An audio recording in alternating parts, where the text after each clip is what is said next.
Muy buenas tardes a todos. Les saluda Isis Atúncar, representante de la Asociación Osteogénesis Imperfecta del Perú.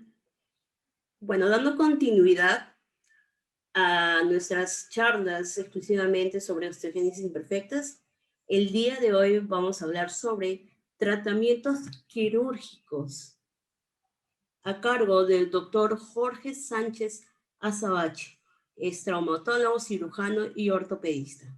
Tratamiento médico quirúrgico de la osteogénesis imperfectas en el Perú.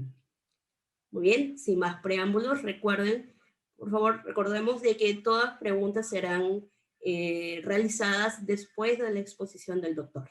Sin más preámbulos, le damos paso al doctor Jorge. Doctor Sánchez, adelante. Buenas tardes, estimados amigos. Bueno, efectivamente vamos a hablar en esta oportunidad de un tema muy interesante y poco frecuente en la especialidad de la ortopedia infantil, que es la osteogénesis imperfecta. De tal forma que hablaré de algunos conceptos del tratamiento médico-quirúrgico, experiencia tenida tanto en el Hogar Clínica San Juan de Dios como en el Hospital Almenara, y actualmente en el Instituto de Ortopedia y Traumatología de la Clínica Ricardo Palma. Creo que puedo compartir mi pantalla ya.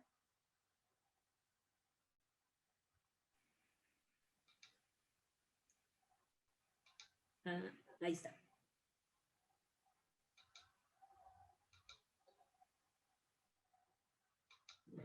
Muy bien, decía que... ¿Se me escucha bien?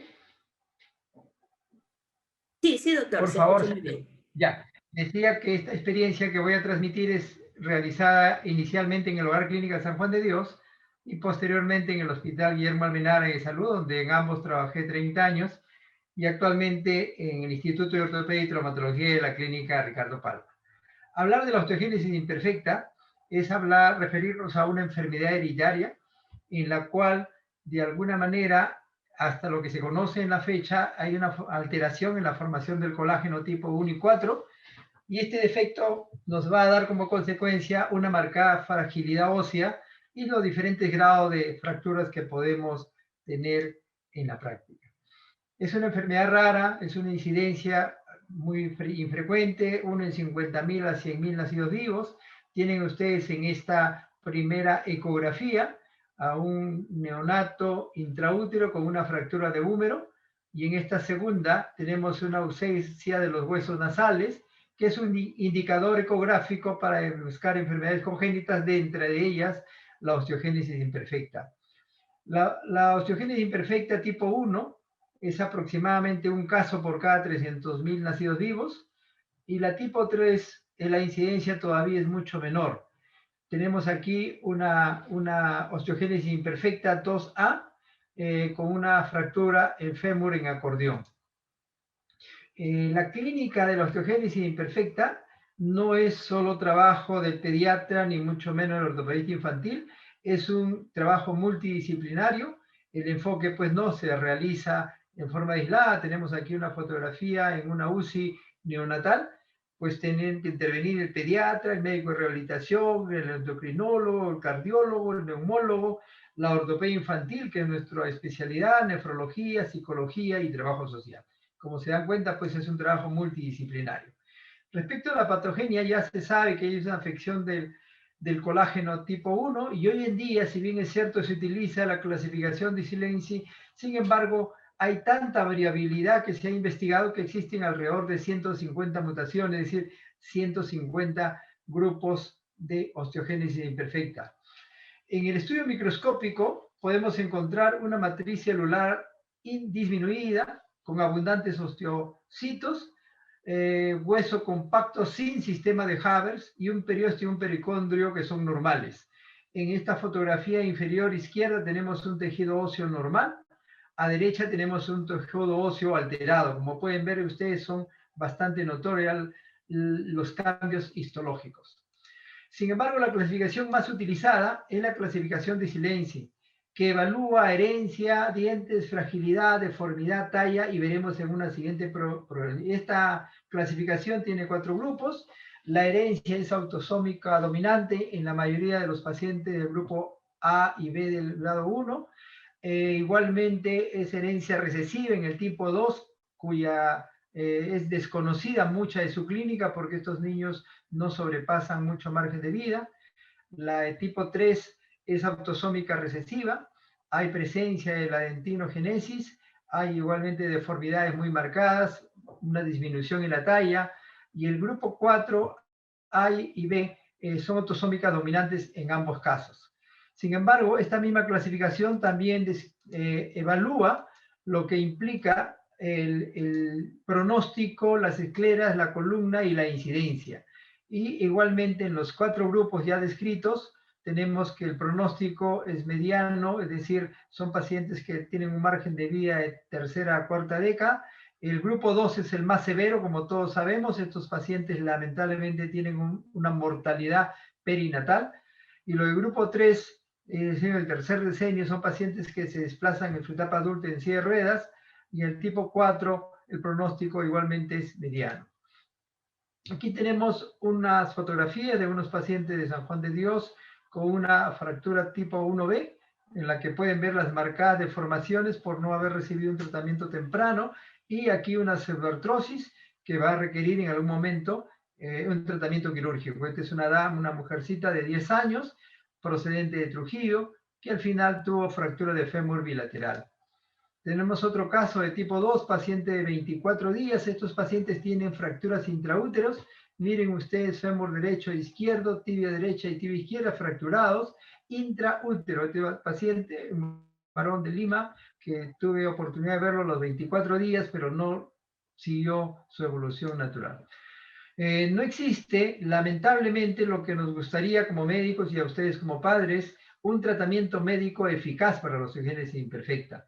Los objetivos de los tratamientos que se conocen es optimizar la función, alcanzar la independencia del paciente para que haga sus actividades de la vida diaria sin mayores problemas, permitir la integración social y la salud en general, y se requiere, pues, como ya les he dicho, un grupo multidisciplinario para el tratamiento. Aquí tenemos un niño con fractura de fémur bilateral en las que se puso un yeso acrílico. El tratamiento ortopédico depende del tipo de osteogénesis y la madurez y severidad y la edad del paciente. Ya hemos dicho que el objetivo principal en el tipo 1 es evitar que este paciente tenga fracturas y deformidades.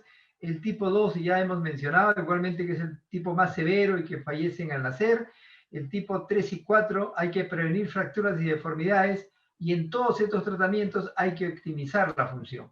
Hemos utilizado en alguna época, especialmente en los últimos años en San Juan y en el Instituto de Traumatología Ortopédica Carlos Palma, el pamidronato, que es un alendronato, un bifosfonato utilizado por vía parenteral y que se tenía que utilizar en dosis de 3 días en forma continua, y que felizmente tuvo estos buenos resultados.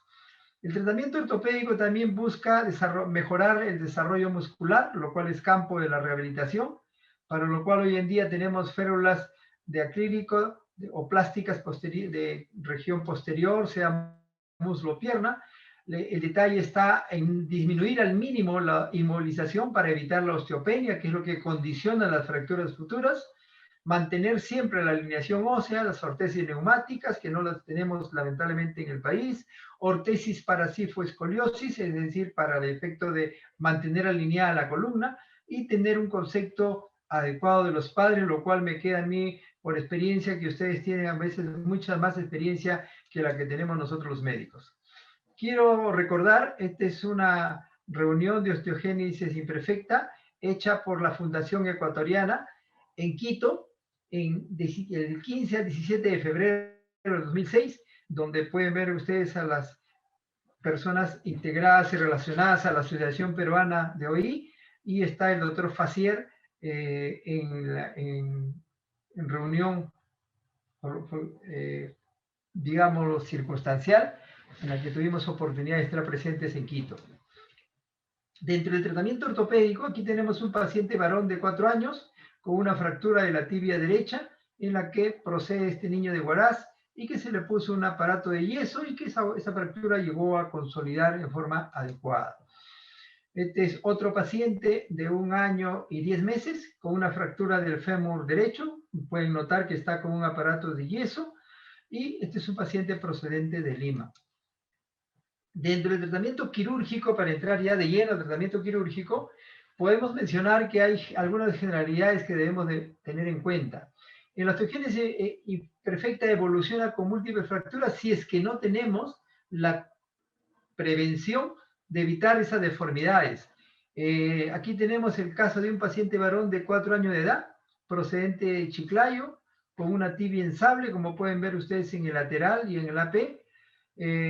Evolución 3 años postquirúrgico. Este paciente le pusieron un clavo sólido, como pueden ver aquí, está alineado especialmente en el lateral, y esta es la evolución a 3 años después de la cirugía.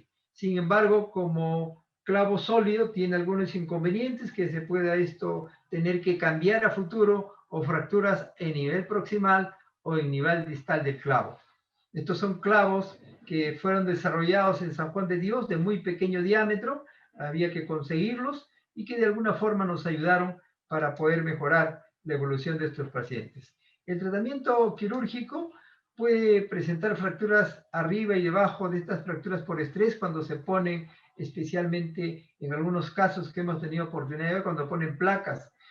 No son pues recomendadas las placas. Aquí tenemos una fractura de fémur que quien no tenga visión ortopedista infantil va a pensar que es una fractura común y corriente, y le ponen una placa y tornillos en la que el organismo, como sabemos, la osteogénesis imperfecta sigue el proceso de consolidación, pero vean cómo se van desanclando los tornillos, porque no es pues la indicación. Vean ustedes el lateral, totalmente el hueso deformado y fracturado por encima, y que tuvimos que poner lo que después denominamos el clavo de San Juan de Dios, en la que pueden ustedes observar el clavo proximal y distal anclado a nivel del surco intercondilio. Hay diferentes técnicas para efectos de las técnicas de Springer, Sophie-Miller, Boyle-Dubosc, es donde aparece inicialmente, y finalmente nosotros en el año 98 describimos el clavo de Kuncher, que le pusimos por nombre el clavo de San Juan de Dios.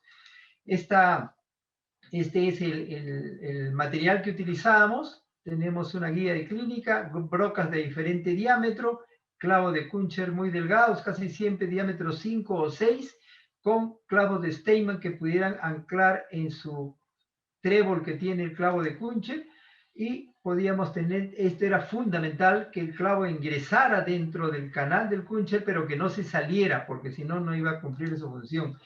Esto era lo que fundamentalmente buscábamos, que coincidiera y que por la abertura que tiene el clavo de Kuncher no se saliera este clavo de Steinmann.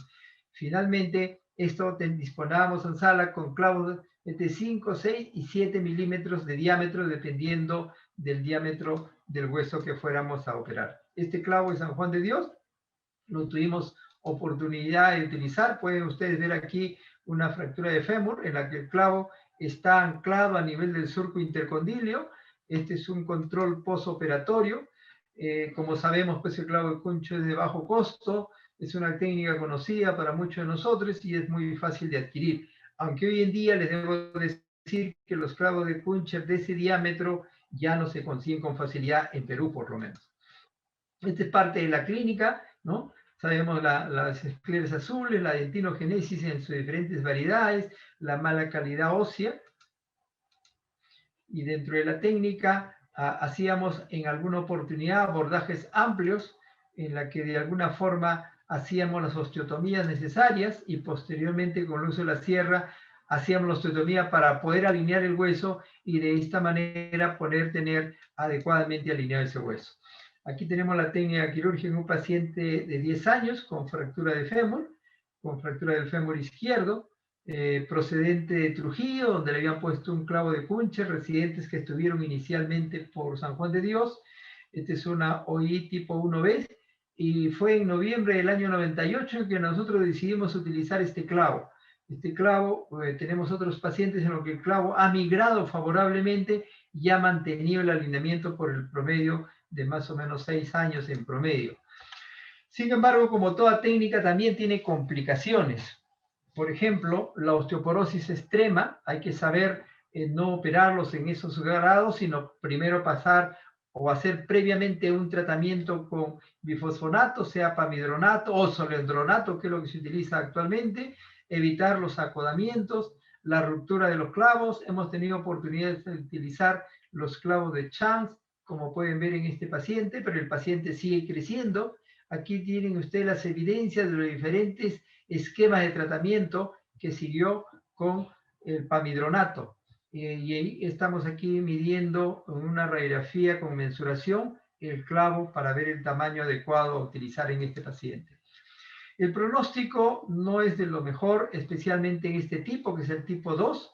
Estos pacientes fallecen lamentablemente en la etapa perinatal. Sin embargo, es bueno mencionar que Sprengel hizo un estudio en 48 pacientes con osteogénesis imperfecta y codifica el grado de cambios esqueléticos, de tal forma que los mayores cambios se dan en cráneo, costillas y vértebras, y en los huesos largos, como todos sabemos, pues tienden a deformarse, y esto es necesario tenerlo cuando tengamos que realizar la planificación preoperatoria. Las indicaciones va a depender de la edad y el tamaño de los huesos. No olvidar siempre la incidencia lateral. En edad se recomienda operar generalmente en niños mayores de 2 años, idealmente entre 4 y 5 años. Tener muy en cuenta el diámetro del canal medular. Como pueden ver, este es un arco en C tomado en sala de operaciones, donde he puesto una broca intramedular. Vean el cambio de angulación. Entonces, a este nivel se tiene que hacer una osteotomía para mantener alineado el hueso y poder solucionar. Aquí pueden ver la angulación. Ya para esa época lo hacíamos con incisiones mucho más pequeñas. Esto ya es para hablar de las varillas telescópicas, ¿no? Las varillas telescópicas, por ejemplo, vean ustedes este paciente. Este es un paciente operado en el Instituto de Salud del Niño, el Hospital del Niño, por el mismo doctor Fassier, en la que yo tuve oportunidad de asistir para ver la cirugía. Y pueden ver el grado de deformación en el fémur derecho y el grado de fractura y deformación y lo delgado que es el canal medular. Hay que tener en consideración cuando uno va a operar un paciente con osteogénesis, va a utilizar un clavo sólido, el cual obliga a que ese clavo tenga que cambiar cada 2 o cada 3 o cada 4 años. Y sabemos pues, que los que tienen menos complicaciones son los clavos de Kirchner, los clavos de Rush, los Steinman o los clavos de Kuncher. En este acápite estamos aquí con los clavos del doctor Fassier, que son clavos telescopados, en los que también tienen diferentes diámetros y tienen toda una técnica.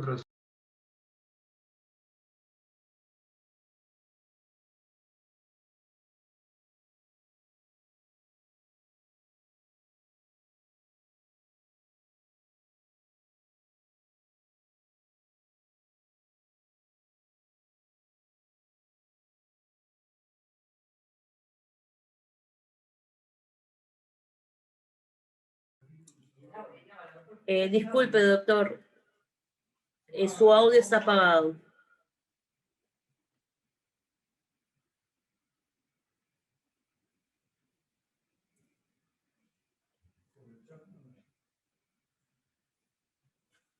Doctor Sánchez. Estoy tratando. ¿Ahora se escucha? Sí, ahora se escucha perfecto. Gracias. Ya. Bien, aquí tenemos pacientes que lo hacíamos años atrás, poniendo solamente clavo de Kirchner. En otras oportunidades hemos puesto clavos de Steinman intramedular, luego de corrección, y finalmente pusimos los clavos de Kuncher, pero eran clavos sólidos, rígidos, hasta que desarrollamos más adelante. Aquí tenemos, en la técnica quirúrgica en sí, hay que hacer una buena planificación preoperatoria. Se tiene que, de alguna manera, determinar la longitud, el diámetro de los clavos. De esta manera, esto es simplemente para mostrar lo que hacíamos hace más de 20 años atrás, cuando de alguna forma teníamos que exponer todo el hueso. Esta es la técnica de Sophie Miller, que fue descrita más que para osteogénesis imperfecta, para pseudoartrosis congénita tibia, que era un caso muy complicado. Sin embargo, cuando aparece este clavo del doctor Fassier, son varillas de diámetro y de longitud diferente, se utiliza pues un acero oscilante, un arco en C, es imprescindible para hacer una cirugía con mínimos abordajes, saber si tenemos sangre disponible. No siempre es recomendable hacer cirugías bilaterales, sin embargo tuve oportunidad de ver en Quito al doctor Fassier hacer cirugía de ambos fémures, y fragmentos ponerlos en línea recta, ¿no? Esta es otra fotografía que creo es bueno mencionarla, que en noviembre del año 2011, a través del Congreso, Aquí este señor era congresista y tuvo a bien hacer una reunión de las enfermedades poco frecuentes. Y tuvimos que hablar nosotros sobre perspectivas para el desarrollo inclusivo de las personas con enfermedades huérfanas y poco comunes.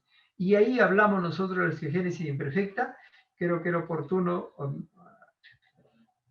proyectar esta fotografía que seguramente muchas de ustedes se van a reconocer en ella. En esa reunión que se hizo en el Congreso, en el auditorio que tiene el Congreso, se hicieron algunas conclusiones y sugerencias.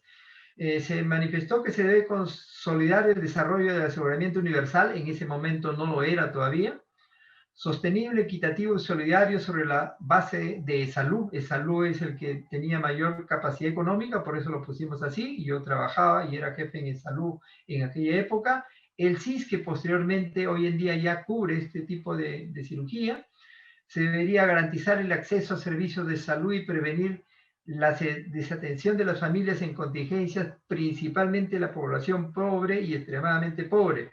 Recordar que estos fueran sugerencias hechas en el año 2011 y que se debería de ampliar la oferta de seguros de salud para enfermedades poco comunes. Eso fue lo que se informó en aquella oportunidad en el auditorio del Congreso.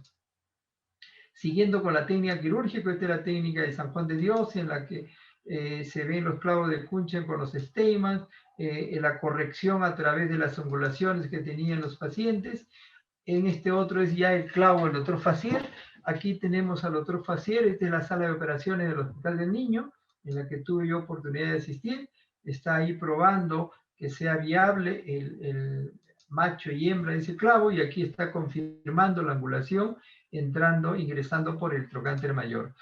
Este clavo de Fassier-Duval, que es un clavo telescopado, tiene sus ventajas porque es roscado, o sea, se fija proximal y distalmente a través de una rosca. Está disponible hoy en día ya en Perú, en 2011 no lo estaba todavía. Es una técnica especializada. Lamentablemente el costo es un poco alto, pero entiendo que hoy día el CIS los está cubriendo. Esta es parte de la técnica descrita por el clavo de Fassier-Duval, en la que se tienen que corregir las angulaciones para poner el clavo intramedular y fijarlo tanto en el fémur o en este caso a nivel de la tibia. Hechas las cuñas, tenemos el alineamiento de la tibia y se pone el clavo en la posición adecuada. Aquí tenemos un par de casos clínicos antes de finalizar. Este es un paciente que inicialmente le pusimos yesos porque lo vimos más o menos al año y 6 meses, recuerdo, y se le puso yesos muslopedios. Sin embargo, este paciente tuvo oportunidad de viajar fuera de Perú y cuando regresó y tuvo oportunidad de verlo, le habían puesto cabos de Fassier en Canadá, tanto en ambos fémurs como en ambas tibias. Hoy en día, este paciente ha sido operado, tuvo lamentablemente una fractura y sí le cambiamos uno de los clavos en el Instituto de Traumatología de la Clínica Ricardo Palma. Este clavo ya tiene la virtud de poder ser bloqueado antirrotatoriamente en la fisis distal. Estos son avances que ya tiene este clavo en todo caso. Y finalmente, este otro paciente con un clavo de San Juan de Dios, en la que podemos ver la deformación tanto en AP como en lateral. Aquí tenemos una fractura, paciente que de alguna manera fue posteriormente puesto. Aquí tenemos el clavo de Steinmann puesto en el canal intramedular y el clavo de Kuntgen medido y planificado preoperatoriamente en forma adecuada. Este paciente tuvo posteriormente fractura del fémur contralateral. Aquí podemos ver que este clavo ya está permitiendo el crecimiento óseo y sigue estabilizando el fémur derecho. Y aquí podemos ver, por ejemplo, que esta distancia es diferente a la que ven en este lado porque esto ya creció. Esto es del año 2002, el primero de los casos, fue operado en agosto del 2002 y la cirugía del fémur derecho, cuando tenía 14 años, se hizo en agosto del año 2004 y a los 16 años se operó en el otro lado. Entonces, eso fue lo que se hizo en aquella oportunidad. Creo que eso es todo. Esta es una fotografía del primer congreso OI que tuve a bien también ayudarlos cuando se hizo, si la memoria no me engaña, en el local de la Logia Masónica.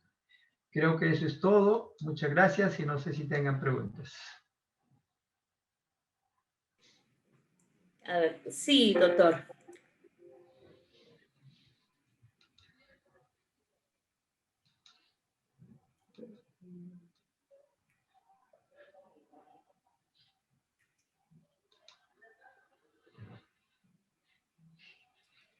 Listo. Sí, doctor. Muchas gracias por su Bien. exposición. Tenemos acá unas preguntas. Dice, tengo un bebé de 18 meses que le han indicado que debe colocarse clavos. ¿Qué edad es adecuada para poder hablar de operaciones? Bien. Generalmente recordemos que los niños con osteogénesis imperfecta son pacientes que tienen algún retardo en su desarrollo psicomotor y es un requisito y deseo de mamá y de papá que estos niños caminen. Entonces lo primero que deberíamos preocuparnos inicialmente es que los huesitos, si se fracturaran, no se deformen. Se recomienda habitualmente por encima de los 2 años, entre 2 y 3 años recién pensar en cirugía. Muy bien, doctor. ¿Qué se pueden hacer cuando una fractura no suelta correctamente? Es decir, los huesos no hacen callo. Bien. Habitualmente eso sucede cuando se realiza un tratamiento ortopédico, es decir, cuando solo se pone aparato de yeso, pero no se hace una buena reducción.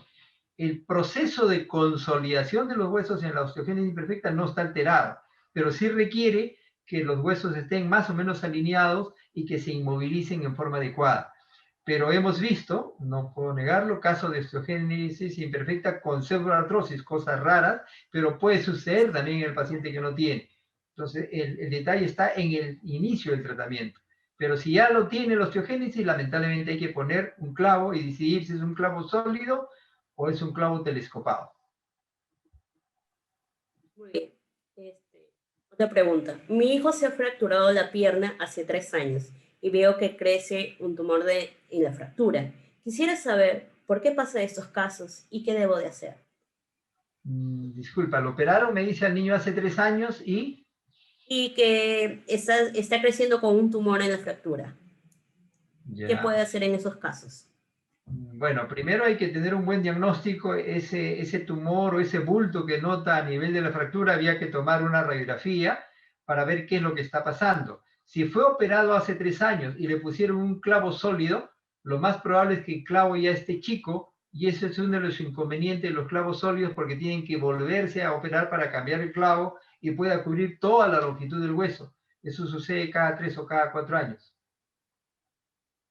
Una radiografía aclararía lo que está preguntando esa mamá. Perfecto. Mi hijo tiene 6 añitos y hace 2 años le operaron el fémur debido a una fractura. Le colocaron un clavo telescopado. ¿Le volverán a cambiar el clavo? ¿Es necesario hacerlo o en qué tiempo? Bien, ¿qué edad tiene, dijo el paciente? 6 años. 6 años, bien. Hay tres recomendaciones que hay que tener presente. Primero, recordar que los niños con osteogénesis imperfecta no tienen la talla promedio que corresponde a su edad. Son pacientes de bajo talla.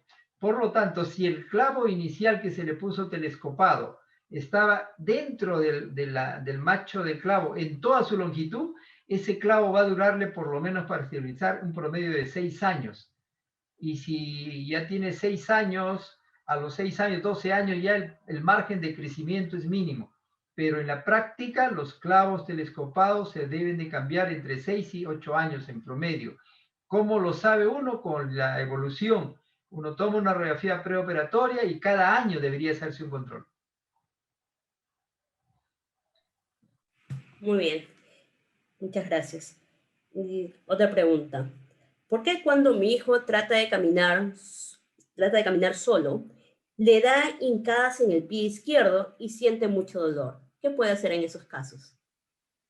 Bien, entendiendo que es un niño que está caminando y que tiene osteogénesis, lamentablemente en muchos de estos pacientes los miembros inferiores no son de la misma longitud y no tienen la misma fuerza muscular, es decir, la rehabilitación no fue suficiente.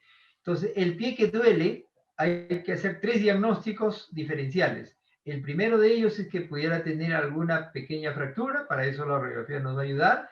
El segundo es que ese miembro inferior sea más grande que el del lado contrario. Y el tercero es que no tenga el soporte muscular adecuado que debe dar la rehabilitación. Es lo que podría... La camaradita. Ay, doctor, disculpe. Ya, a ver, otra pregunta. Mi hijo tiene 10 años, le cambiaron los clavos, pues tiene topes. ¿Está bien o qué aconseja? Tiene topes, claro. Los clavos telescopados, como acabo de mencionar, no duran permanentemente. Los clavos telescopados se ponen en niños mientras están en proceso de crecimiento. Y un niño con osteogénesis imperfecta crece como la población general más o menos hasta los 14, 15 años. Más allá de esa edad, ya los núcleos están cerrados, por lo tanto ya no van a crecer más. Entonces, si antes de esa edad el clavo, el médico ve que ya llegó a su máximo, lo va a tener que cambiar. Y eso sucede, como dije antes, cada 6 años en promedio. Perfecto. Dice, cuando un paciente tiene una pseudotrosis y aparte tiene clavos telescopados y tiene una lesión, ¿qué podría hacer en esos casos? Ese es un caso más complejo, porque si tiene un clavo telescopado, cuando ¿dijo lesión o infección? No, lesión. Creo que Lesión. quiere decir que ha tenido algún tipo de lesión o fractura. Ajá. Claro, si el clavo telescopado tiene que haberse puesto bajo el criterio de que tuvo una fractura en una de las extremidades o que quieren prevenir el caso de las fracturas. Entonces los clavos telescopados, de alguna manera, ya lo he repetido, pueden durar, dependiendo de la edad de la primera cirugía, entre 6 años promedio, puede ser 8, no dura más tiempo porque llega a su límite. Y si es que hay dolor, lo que hay que sospechar es que, como cualquier paciente con osteogénesis, tiene 3 diagnósticos probables. Uno es que, a pesar de estar con el clavo, se haya fracturado. El clavo no previene las fracturas, simplemente los mantiene alineados. Lo segundo es que pudiera haber habido algún riesgo de infección o algún proceso infeccioso, como en las pequeñas incisiones que se hacen para poner el clavo. Y lo tercero es que exista un problema infeccioso generalizado que puede repercutir en las heridas operatorias o en el foco de fractura. Perfecto. Muchas gracias. Tengo un niño de 3 años. Se fracturó en la radio del brazo en agosto, pero hasta ahora no veo mejoría y tiene una bola en el callo. ¿Cuándo esto estará en su normalidad o cuándo se va a hacer recuperación, supongo? Cuando una fractura sucede en un niño con osteogénesis imperfecta, lo habíamos dicho al inicio, se tiene que tratar de reducir lo más anatómico posible e inmovilizar con un aparato de yeso. Si bien es cierto, no está alterado el proceso de consolidación, pero el yeso se recomienda tenerlo un poco más que lo habitual. Es decir, si en un adulto, en un niño no OI lo dejamos un mes, en un niño con OI lo dejamos 6 semanas. Segundo, si es que mamá ha notado que hay un bulto en el foco de la fractura, quiere decir que ese foco de fractura se ha estado moviendo. Si estuvo con yeso o si estuvo, y mientras más se mueve el foco de fractura, más callo se va a notar. Hasta que llegue un momento en una tercera etapa en el que el callo, conforme el niño va creciendo, va disminuyendo. Ese es más o menos el proceso normal de un callo exuberante o de mayor tamaño que lo habitual, por mucho movimiento en el foco de fractura. ¿Existe algún tipo de tratamiento para la pseudotrosis en los huesos? El tratamiento para la pseudoartrosis en el niño con OI es de tipo quirúrgico. Hay que remodelar, sacar la pseudoartrosis, poner un clavo intramedular, y cuando usted pone los extremos de un hueso, porque muchos padres se preguntan, pero si le cortan 1 centímetro, el hueso va a quedar más chico. Es probable, pero lo más frecuente es que cuando usted pone los huesos frente a frente, crecen más que el del otro lado. El estímulo de poner los huesos frente a frente hace que el hueso crezca entre 1 a 2 centímetros más que el lado contrario, dependiendo de la edad del paciente. Muy bien, doctor. Doctor Sánchez, en nombre de la Asociación Osteogénesis Imperfecta de Perú, le damos las gracias por tan importante charla, lo cual ya va a ayudar a despejar las dudas tanto a los padres, a los familiares, y esperamos nos pueda apoyar también en otras oportunidades, tal como lo hace siempre. Muchas gracias a todos también por acompañarnos y a usted, doctor, por su importante participación. Muchas Saludos. gracias. Gracias. Hasta Muchas otra gracias, oportunidad. doctor. Muy buenas tardes a todos. Hasta luego. Cuidando.